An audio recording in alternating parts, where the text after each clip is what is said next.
Hello and welcome everybody to the final session with Peter in our LinkedIn Live Book Club series. I am Jacqueline Stockwell, CEO and founder at Leadership Through Data. I inspire, motivate and educate information leaders across the world to focus on their messaging through storytelling and visual aids. My goal over the next 12 months is to deliver an information management AI accelerator program called Empower. Now, I've been doing this book club for 3 weeks now, so this is the third week, and I'm super excited to be back because I'm back from annual leave, and I'm just waiting for Peter to arrive, which is exciting. He's having some technical issues. So if you haven't got a copy of my book, this is the book that is your blueprint to any AI deployment. So you need to get your information right, and it's a really good starting point for those practical conversations about information leadership, governance and change. Now today we're going to be following the same book hub structure, so it's not just about having a chat about AI. We're going to be tackling one of the big questions, which is really exciting.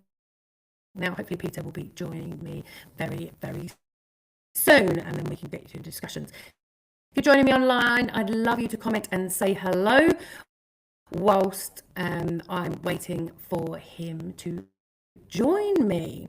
Now, one of the big questions that we're going to be looking at is how do we move AI from something the board talks about to something people actually use safely, confidently and consistently, and you get that return of investment, but you know what information comes out is golden.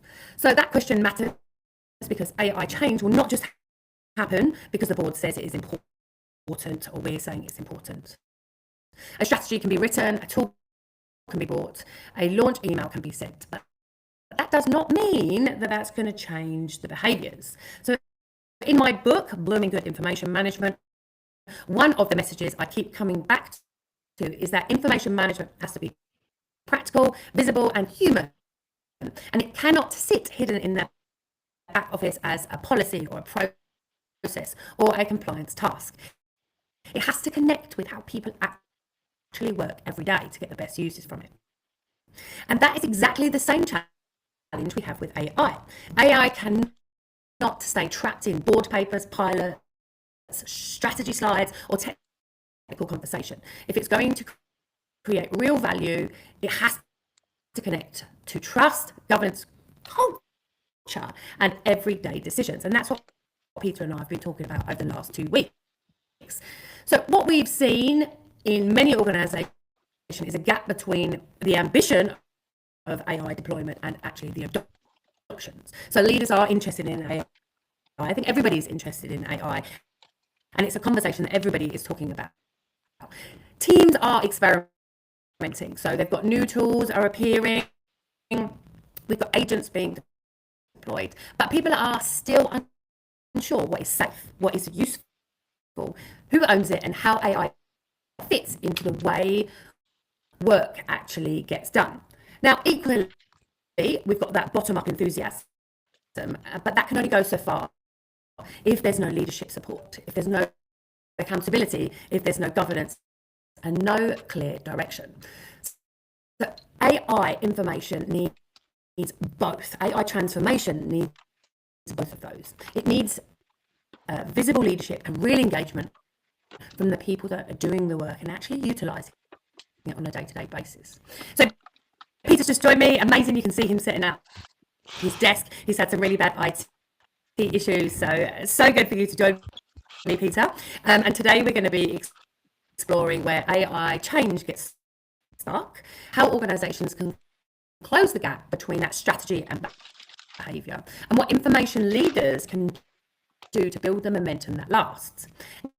Now, I'd love you to get joined in as we go along, so please pop your answers in the comments of the question I want you to think about is, where do you think AI change gets stuck most often? Now, is that leadership? Is that governance? Is that culture or everyday behavior? So throughout this session, we're going to be talking a lot. I'm going to be putting my questions to Peter. But if you're looking for, or are you ready for AI, you can head over to the Leadership Through Data website and complete our AI Accelerator scorecard. So some really simple questions. It gives you a really nice rounded view with a free report. Now, if you want to set yourself a challenge for 21 days, you can also join our Empower Accelerator for free for 21 days. You only get one chance at joining that, but they'll help you identify the biggest gaps, and actually you can start that focused action. And a lot of customers are using it for getting return of investment, where they can join the accelerator program. So it's giving you some real tangible things. So Peter, are you ready? Yeah, I hope I don't have an audio problem here. Can you hear me? I can hear you a bit pixelated, but Okay, I can hear you. okay. It could be my internet, because I've been having Yeah, internet issues today. yeah. You sound a bit like there's a lot of rain in the background. Let's say when you speak, And but that's how you sound. So I wonder if it is my email connection. okay, My connection. okay. But let's see how we get on, shall we? Let's do that. Okay, so Peter, when organisations talk about AI transformation, where do you see the biggest gap between the strategy and the actual reality? Well, um, if you look at my organization and you look at where's the biggest gap, I think the the end users, so to say, are looking at their productivity gain. How can they use AI to become more productive, to ensure that they can do more or a better job. And then leadership is looking at how I'm going to govern the AI beast, and how I'm going to make sure that I get value out of my investments. So I think that's where that gap is. And with that, I've learned in those programs that a top-down approach. So leadership tells what to do doesn't work with AI implementations and AI governance. You also need a bottom-up approach, and they meet in the middle, so to say. So what you will see is that it's good to understand the value and have a program and a governance AI governance program, but you also have to look at the value that they deliver and what the end of the day it brings for the end user. At the company I'm currently working for, executive sponsorship was really important for the funding and the legitimacy of the program, but also to ensure that we create sustainable change through people and adopt new behaviors in the daily work. So yeah, I mean, technology transfer organizations and not the don't transfer organization is the people who do it. Oh, yeah, brilliant. I do think it's my internet, Peter, so I'm just going to have to swap my Wi-Fi over. Can I just leave you to talk to our listeners who have joined us, just while I do that, to the next question that I had proposed to you. So why does board level ambition not always translate into the behaviour change that we're wanting? And I'm just going to swap my Wi-Fi. Well, I didn't really heard your question there, but I think what you were asking is why top-down programs often struggle, and I see that as leaders sometimes underestimate the behavioral change part that is required. It's very easy to approve a strategy, allocate the budget, launch a new platform, but it's much harder to change how thousands of people create, store, share, and trust information every day in that particular organization. And I've seen programs where the technical solution was excellent, but users view it as something IT is doing to us, or something legal tries to push through the system, and it doesn't benefit me. Adoption remained low in those kind of situations because people didn't understand the value that it was delivered for them, and that was also a little bit what I was talking about before this question. And if you then look at any research, but for instance, ISG recently highlighted that AI amplifies existing organizational behaviors. If trust, correlation, and accountability are weak before AI, the technology often expose those weaknesses rather than solving them. So with AI, those exposures are even coming to your quicker and more into your face.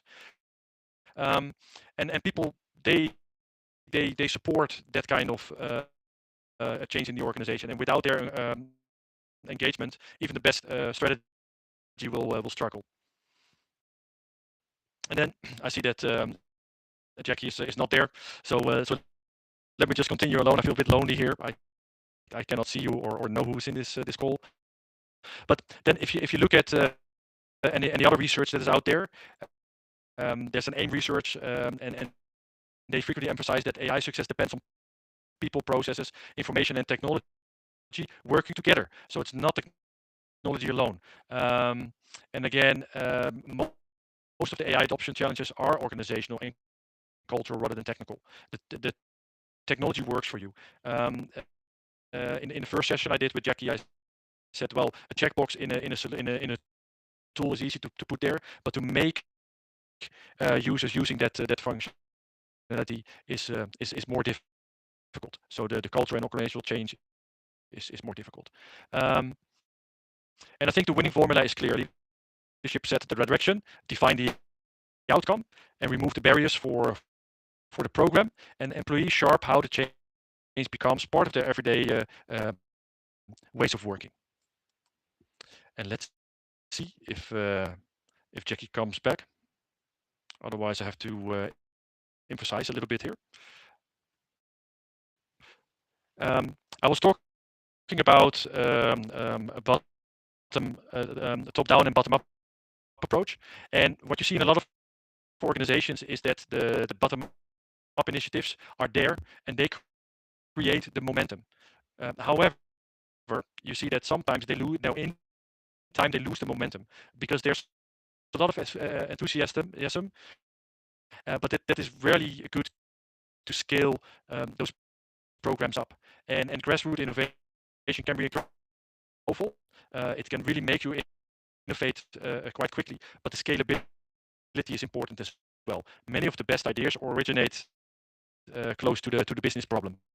That's what I see in my organization. But without the executive sponsorship and priority shift and budget availability, local success remain local, and a bigger program is needed. Hence, you need that top-down sponsorship and governance around those kinds of programs. And when leaders constantly communicate why information matters, why governance matter, and how those foundations support AI, people do pay attention. So you just need that kind of executive sponsorship.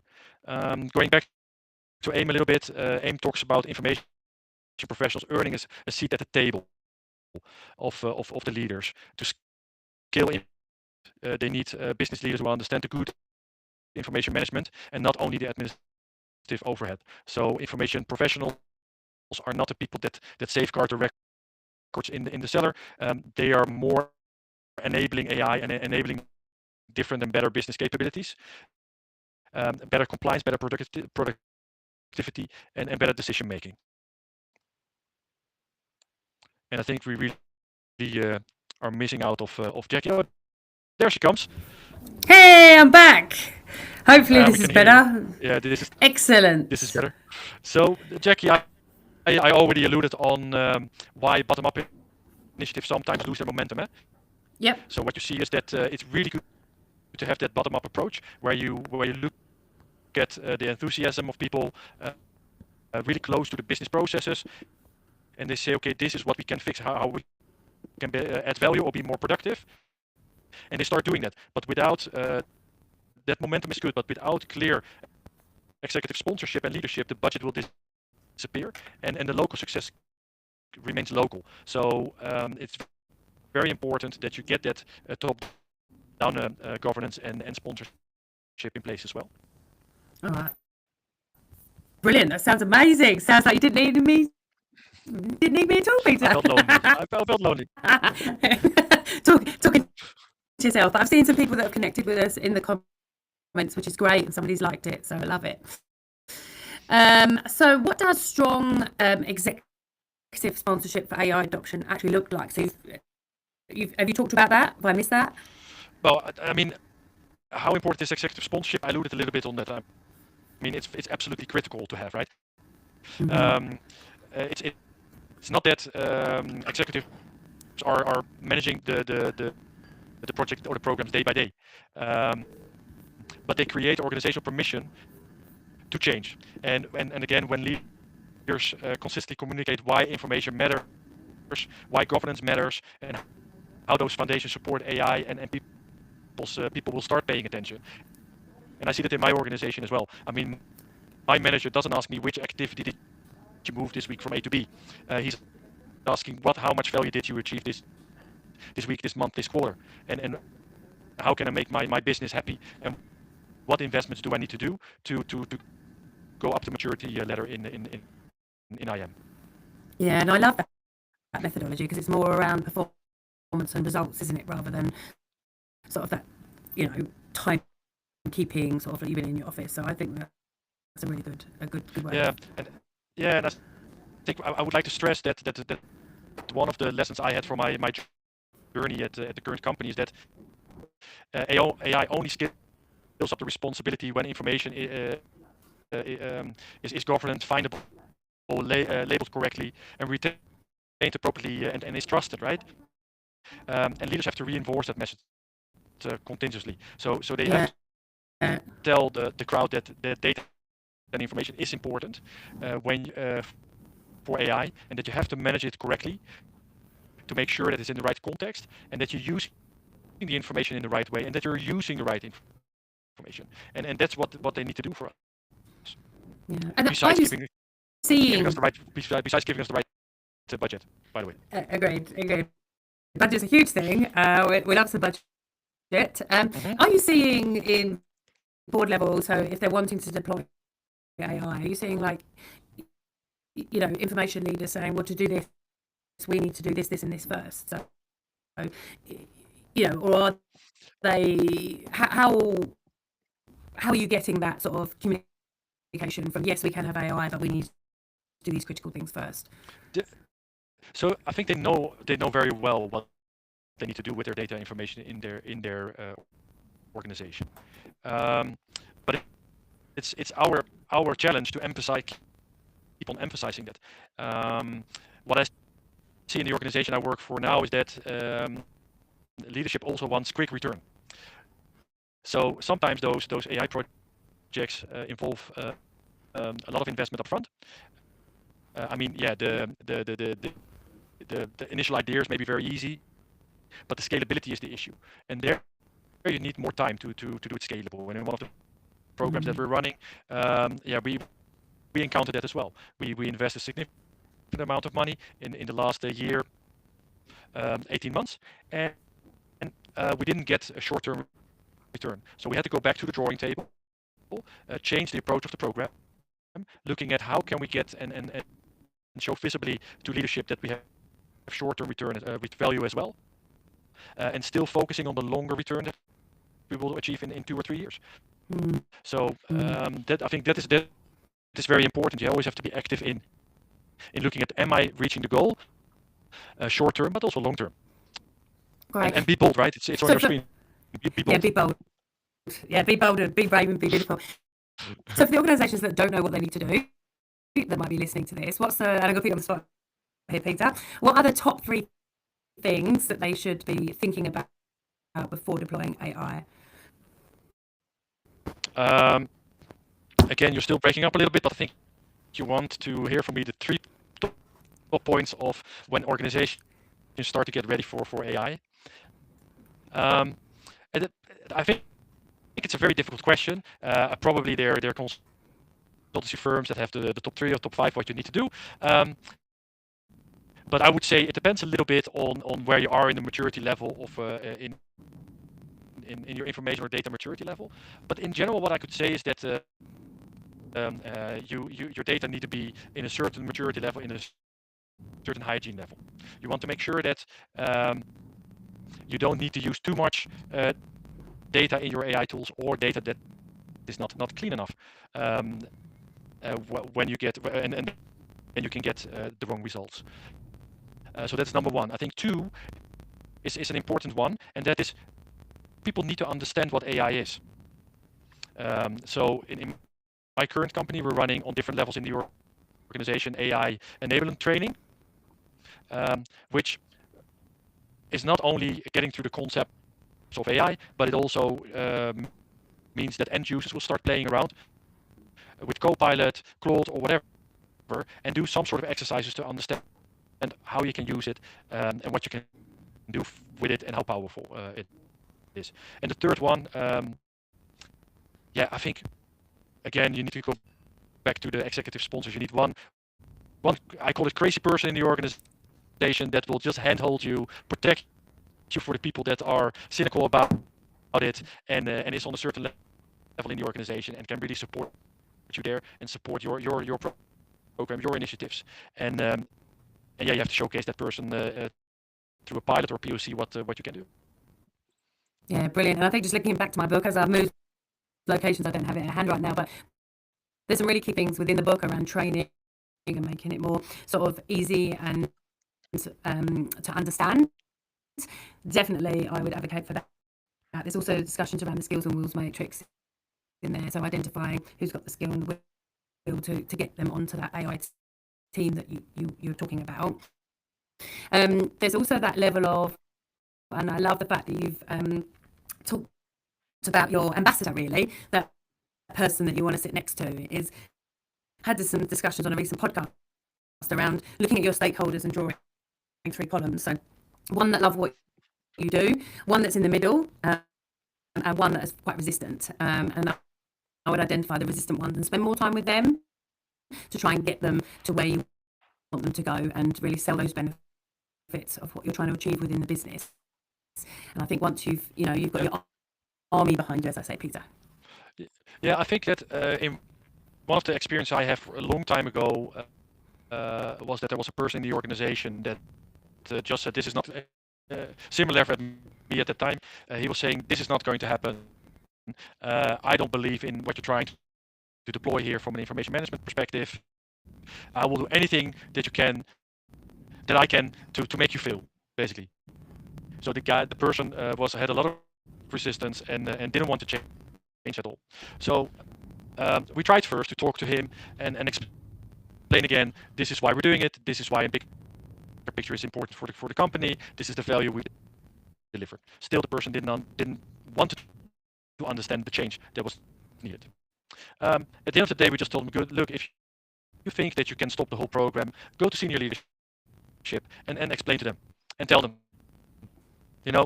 we basically gave up and didn't give him a platform anymore. He would come into webcast and complain all the time, and that is not proactive, and you can put as much energy in there as you want, but at the end of the day, it's a whole organization that needs to change and not one particular individual. So again, be bold, be brave, and try also to use your senior stakeholders to minimize the resistance that you have. Love that. And then be you. So identify that person, go and have a conversation with them. What is your issues? Why do you not want to get on the train for us moving it forward? I think one of the things that I found from my experience is getting senior executive involved in what you want to do is creating a brand. So create that sort of value proposition, create that excitement from what you're wanting to deploy, the return of investment, how your search is on steroids with AI. But if you're looking at your redundant, obsolete, and trivial information, like how can you create a brand to get people to delete, to get people to get the right information within the environment so the AI can run off it. Now, how do you make AI governance feel practical rather than it being overwhelming for organizations and for employees?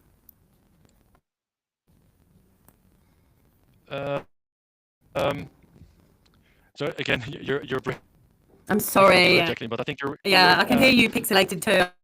I think it is my connection. I yeah, just can't do much about that, Peter. I'm sorry yeah. at the minute. That's okay. So your question was about how. Question 5. Question 5. Well, well, so how so I think it's about the fact that employee engagement is very important. That's what we're looking at. And if I look at AIM research, they repeatedly say that employee readiness is one of the stronger predictors of successful AI adoption. So people need confidence, understanding, and practical experience. Hence, I say one of the things you need to do is get the training program in place. And again, small organization maybe want to do it in lunch sessions. Bigger organization in different regions can do it in a different way. But that is very important because the employees decide whether information is kept constantly in the right way and whether metadata is applied correctly. So, and that's what you need for AI. You need to make sure that what's in your systems is trusted. And I think every successful transformation sees end user or employees as a participant in that particular journey and not a reception of change, right? So you have to take them along the journey from the start and make sure indeed what you're saying that you have some sort of program. We called it powering information from license to operate to license to innovate. So we all did some kind of branding there to make sure that people would start working and moving in the right direction. So yeah, that's why employee engagement is very important. The change is very important. Again, you need senior leadership or a champion there to make sure that you are protected, that you are understood, and somebody that really is your guardian angel in the IM journey. Agreed. And I love that you said license. It just reminded me of James Bond. So very much so you could put a nice sort of movie theme to your brand as you roll that out. So let me just talk a little bit more about those engagement, right? Because when I work in a big organization, and it means that we created a governance structure where we had indeed information champions in our businesses, because those people are our eyes and ears. If you look at what goes wrong, what goes well, but they're also the people that can make sure that those end users on the work floor do understand and do get the message. And what's really important with those champions is that we as a call it central team, they make us the champions make us connecting the information management problems or challenges really. So basically the information challenge they have connected to really the end users. So really understanding what's happening on the work floor. Those champions also look at so the most of those champions are not information management experts in our organization. They're really people that do work in a totally different area in my organization than I do. They're not even IT, but they're respected by the business leaders, and that helps us also to get that sponsorship, to get that change moving through those leaders in those lines of businesses. And I think storytelling is part of that. So you have to share practical success. You have to share a story that resonates, because that will create that momentum and make sure that people will understand why we're trying to do it. And people can be leaders, can be end users, but keep on repeating that. And you do that with branding, storytelling, etc., etc. So I think that is really the core of the success of the program that we've been running for the last 16 years or so. So yeah, 100%. And can definitely find a storytelling framework within my book. So it gives you the 5-tier story framework if you don't know how to create a story. So I think it's really important that you think about, oh, I'm going to create a story, but it's like, where do you start from that perspective? Who's your character, who's your conflict, the spark, and that takeaway of what you want to. And that's what's covered in my book. So you've talked a lot around process. So let's talk. Yeah, let me talk a little bit about that storytelling, because my strategic objectives might be different than the end users or IT leaders or business leaders, right? And I think what you have to start with is a common goal, a common destination you will have. But you also have to be flexible in that journey. So hence, I was talking about that program that we had to readjust from longer term value to shorter term value. But yeah, you have to be flexible on the route. And I think what's important there is that you have some global standards in place, because AI does require consistency, governance, and trust. But local realities are different. I mean, in my current company, we're having assets all around the world. We having different kind of functions in all around the world. They work with different rules and regulations. But yeah, you have to be flexible there too.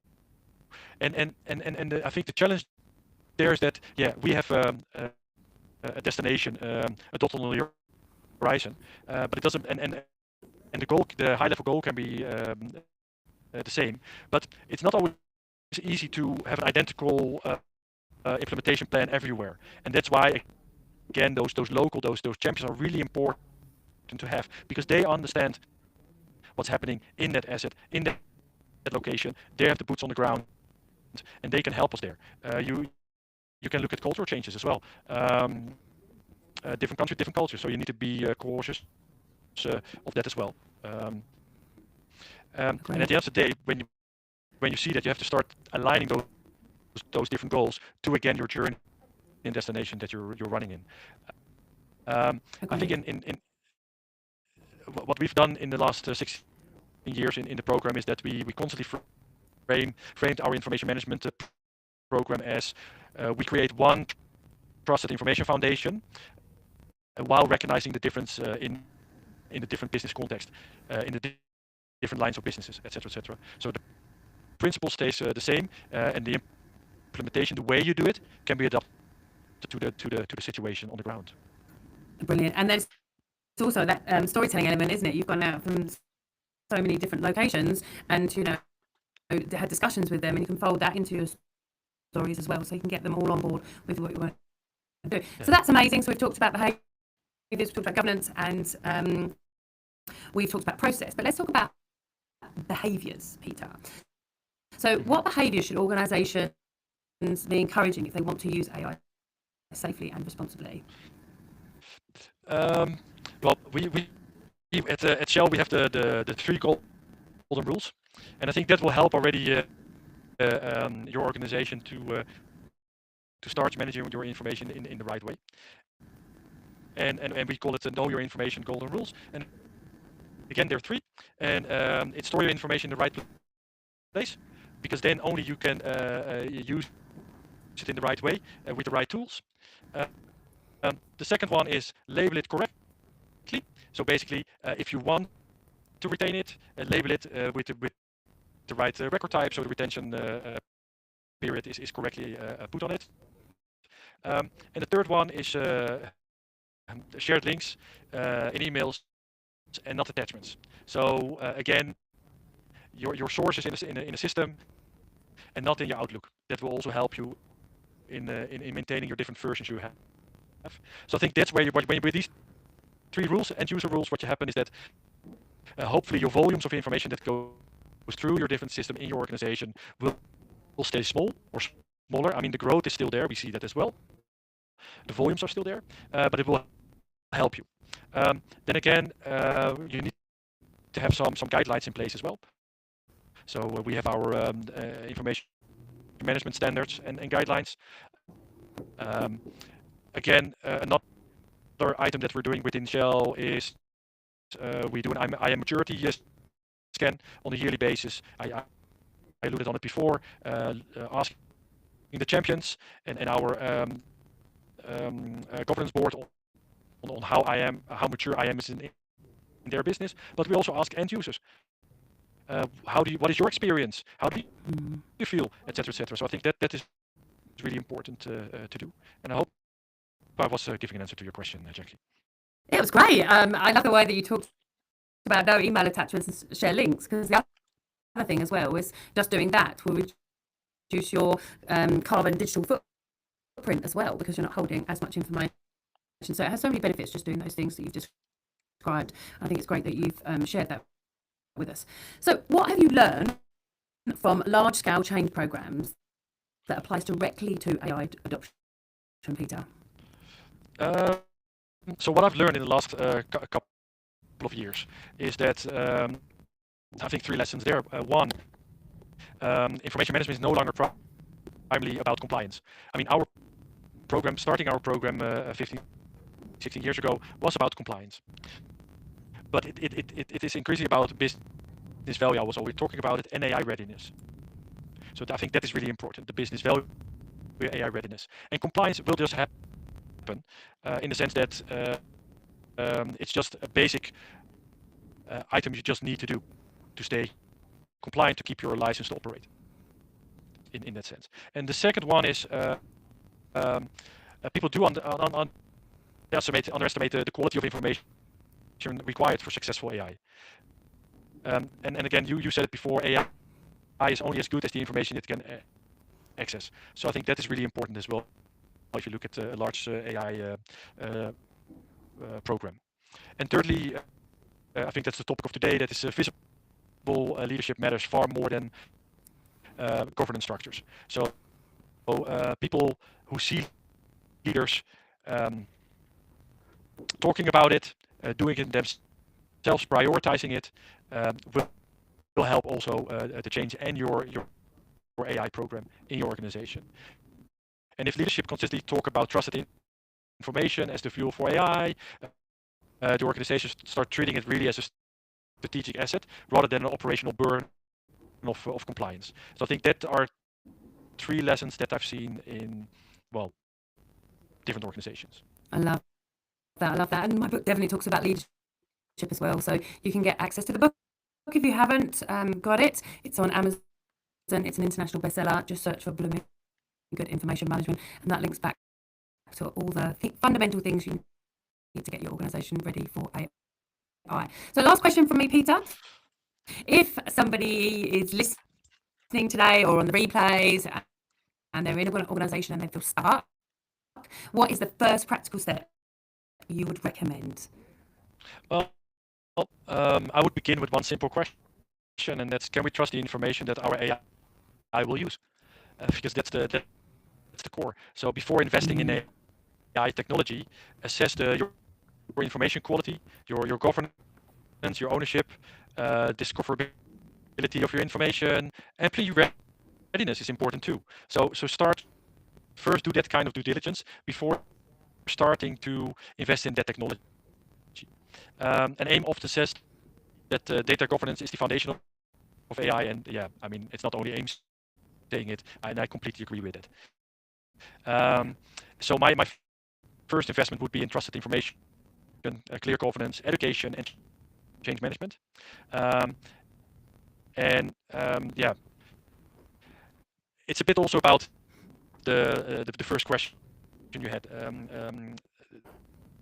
The first investment, the first investment should be in the foundation, and not in an AI engine that can do magical things for you.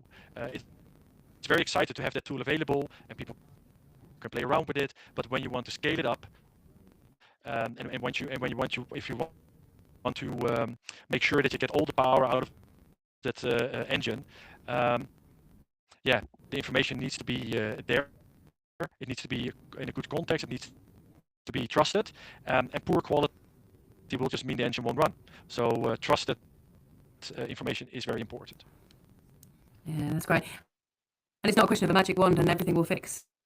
So there's some really big components that all link together to make sure that you're ready for AI deployment. Go on, Peter. I think I think if you want to win with AI, it's not about the technology or the algorithms. I think it's more about the trusted information. Like I said, it's about the clear governance and leadership that can turn strategy into a behavior. So that's a simple one line, and I would add to that one is that the end user is important as well. They need to be part of that journey from the start. Otherwise, I think you will fail too. Yeah, 100%, 100%. And if you want to see if your organisation's AI ready, head over to Leadership for Data website, and where you can complete our scorecard, and that will give you a report of key areas where you can focus on first. So we started today's session with all of our technical issues. So you had some, I had some, we had Wi-Fi, but we started with the big question of how do we move AI from boardroom ambition to everyday behaviour change. And I think you've given some really useful outputs, Peter, for people to take away with. So the real world problem is that many organisations have the ambition, the tools, and the board level attention, but they don't yet have the behaviours, the governance, the confidence, and the ownership needed for that sustainable adoption. So here's the practical takeaway for this week. Choose one I-related behaviour you want to see more consistently in your organisation. It might be checking the quality of information before using AI, being clear about when AI has been used, asking for who owns this, or making sure people understand what data is appropriate to put into a tool. Then ask yourself 3 simple questions. Who owns this behaviour? What does good look like? I love that question. What does good look like? And what support do people need to do it well? Because if we can't describe the behaviour we want, we can't expect people to adopt it. So if this conversation has made you think, I'm not sure where our biggest AI readiness gap is, start with leadership through data, and we'll help you understand that. And then if you're ready to move awareness to action, I'd love you to join our 21-day free accelerator, where we can help you over 21 focus days. We'll help you build the leadership, governance, and information foundations needed to lead AI safely, confident, and responsibly. Peter, I want to say a massive thank you for joining me for this final session and for the last 3, actually. I've really enjoyed having you on my LinkedIn Lives. And thank you to everybody who has joined in or watched the replays. I'd love to know your thoughts. Please put anything in the comments. I've got some really more exciting stuff coming up over the next couple of weeks. Copilot, AI agents, we're talking about it all and linking it back to my book, because fundamentally that is the blueprint that you need to raise the profile for information management and for your AI readiness. So thank you so much. Peter, do you want to say anything before we go? Yeah, thank you. Well, thank you very much, Jackie. And I'm going to miss you next week. So you can always invite me. I will try to join your sessions on LinkedIn. I like them, so I like to be here. And sorry about the technology glitch that we had today, but I like the conversation with you, and thank you for that. Agreed, same. And I'm hopefully my really good technology will clear it up, so on the replays it will be much better. And then they'll think, well, what are they actually talking about? So it's been insanely good. Thank you so much. Thank you. Speak to you all soon. Bye. Bye-bye.